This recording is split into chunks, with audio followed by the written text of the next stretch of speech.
for In the News TV Daily. Today is the day. Now, in this video, I summarize and give the exact words that Tekashi 6ix9ine, as he tells on his friends in the history of the 9 Trey Bloods. He spent 2 hours on the stand and didn't hold anything back.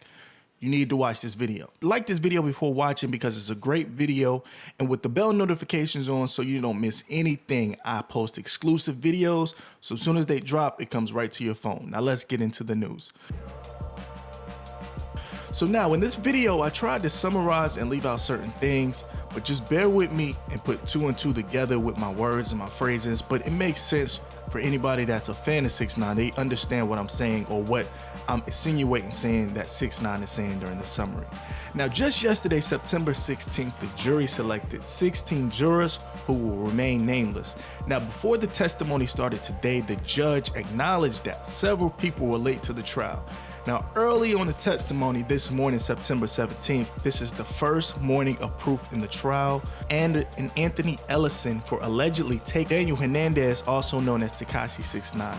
Now, the authorities put on the stand an NY agent by the name of Robert Deck to talk about the incident that happened around the Smurf Village in Bed-Stuy, Brooklyn. They had first stated that 6ix9ine was the second witness in this case, but moved them to the third witness. The new second witness, Miss Ramirez, the girl to Anthony Ellison, in which they dated for a few months. With her, she also has charges for credit card activities. The authorities state that they have dated for a few months. With her also, she has charges of credit card activities. The authorities called the mother again and again to get her to come in to actually testify, and eventually she came in with her mother's permission to come in.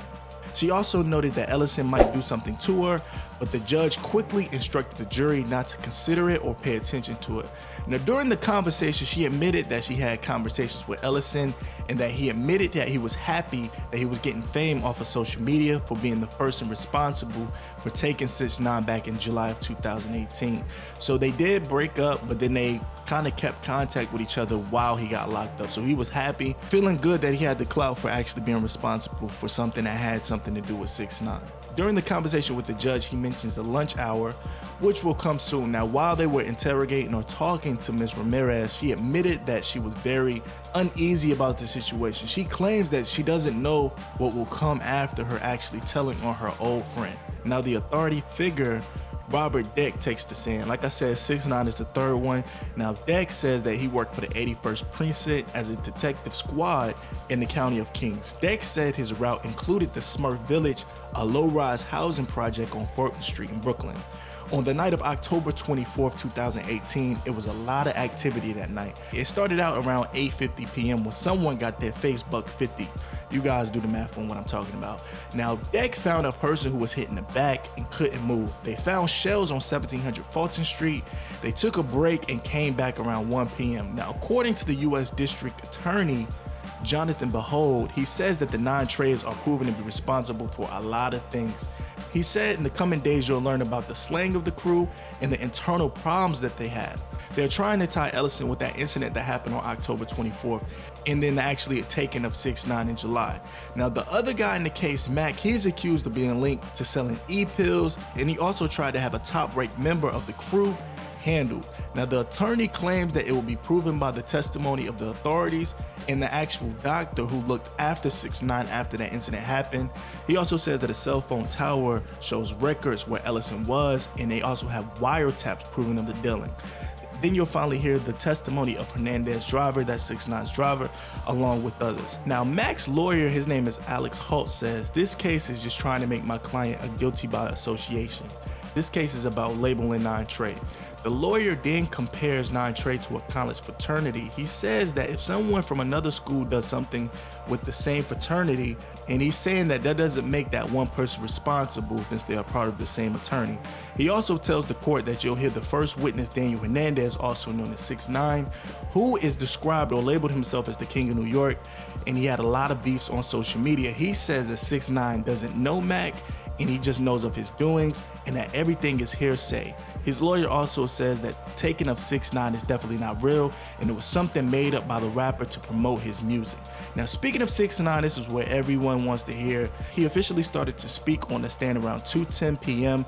and things started to turn quickly towards the songs that he made. It was Gummo and Kuda. And they also talk about the person who runs Smurf Village in Bed-Stuy. Now here is exactly what's being said. Now he says, Your Honor, the Gov calls Daniel Hernandez, and Daniel is definitely, or 6ix9ine is definitely wearing the federal blues. I know I reported before that he wanted to wear a suit, but I think it didn't work out, or maybe it was just hearsay because he definitely has the blues on. Now it says, they asked 6ix9ine where he's from. He says he's from Bushwick, Brooklyn. And they asked, how far along did you get in school? He said he completed the 10th grade. Now they asked him when did he start to stay in the feds, and when did you start cooperating? He said that he started to talk the next day he was locked up. He said the next day that they were taken down, he was cooperating, telling on his friends. Now they asked, were you in the gang? 6ix9ine says, yes, I was in the 9 Trey Bloods.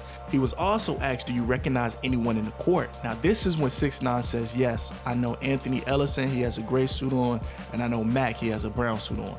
Now they asked him, where did he go to school? He said he went to PS 59, Campo Middle School, and Legacy High School. They asked, did he work? He said he started working at 13, and his first job was at Youth Co. He did that for around 2 months, but he didn't make a lot, so he started to clean tables with his brother. Then he did grocery store delivery for 2 years. Then he didn't have another job. He started to become a rapper. A guy by the name of Peter Rogers came into the store. He worked at 2014 to buy food and asked 6ix9ine was he a rapper. He thought he looked cool and he wanted him to kind of transform to like a rock and roll type of rapper. Now he toured out of the country, and all of the shows that he did out the country, he only made around $2,000 in profit. Now 6ix9ine explained that he did the tour just for experience. His rapping or his style changed around September of 2017. Now before he changed the style of rap, he liked the guy by the name of Kuda. He thought he was very talented, so he named a song after him. Now, once they kind of established the name of Kuda, they actually, a video that 6ix9ine made by the name of Kuda that he was talking about, and this was filmed in Brooklyn at the intersection of Fulton Avenue and Utica. This is near Smurf Village, where it's a lot of 9 Trey members that live there. Then the court actually plays the song by Kuda. Now, mind you, they play the song very loud, and this is when 6ix9ine starts to explain his lyrics. Then they ask for a break, so the judge gave him a break.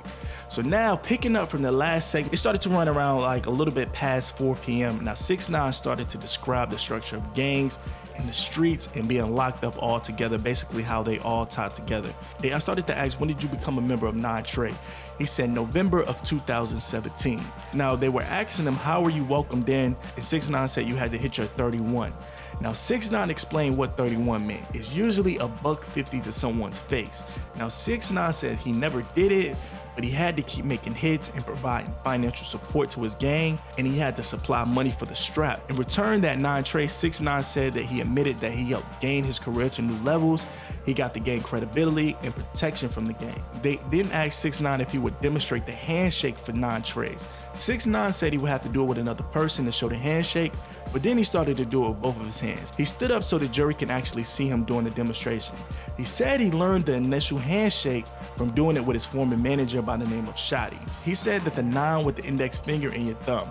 He said he actually learned that from Nuke when showed him how to hold up a sign. Now 6ix9ine did admit that he was getting the hang of the handshake. He said at one time at a club in Brooklyn, it's called Angels, and he wasn't holding the sign up right or displaying the sign right in the club. Now someone pulled him to the side and said, if you're going to be 9 Trey, you have to make the right sign. Now they show a video, and with the video they actually freeze frame it. They asked him to identify one person. Now he says the one person with the LA hat on, he didn't know who it was, but the other person in the video is called Melly Matrix, by a lot of people call him Mel M. He says he's wearing a Cincinnati Reds hat. And 6ix9ine explains that he's basically the grandfather of the 9 Trey Bloods, also known as Melly Matrix. They then asked him, does 9 Trey Bloods have a relationship, like a structure or a leadership structure? 6ix9ine says yes. They have a street lineup, and they also have a lineup when you're locked up.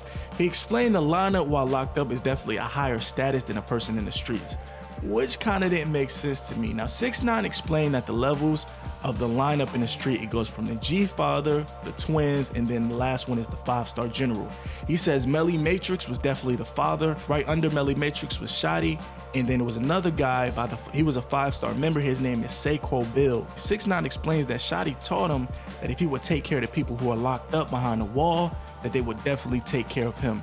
Now after that, the day was finished and everyone kind of left home and went home. Everything is back on for bright and early tomorrow when 6ix9ine finishes his actual testimony. Now my thing with this is, I just gotta shake my head about the situation. It's like when you really think about it, people always say, man, he's ratting on 2 people, it's not that much. But when you really think about it, he's giving up insider information on the 9 Trey Bloods. Like, I would have never knew that with a 31 minutes, I would never know what they're throwing up the signs, and he's giving it all out on the platter. So it looks like 6ix9ine is definitely not just telling on 2 people, but he's telling on the whole 9 Trey Bloods, which is great. Now I understand why his family can't come, because he's giving it up on everybody. Just imagine once we get deep into this case and he explains a lot of stuff. He knows the G father, Melly Matrix. Even though he used to be a rapper, he knows, I'm sure he knows hearsay, even though a lot of this information is probably hearsay, but he knows a lot of stuff behind the scenes that he'll definitely prove or definitely speak about in court. Now, man, let's talk about this in the comments. How do you feel about this?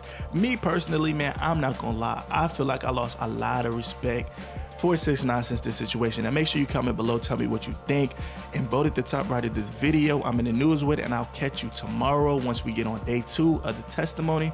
I'm signing out.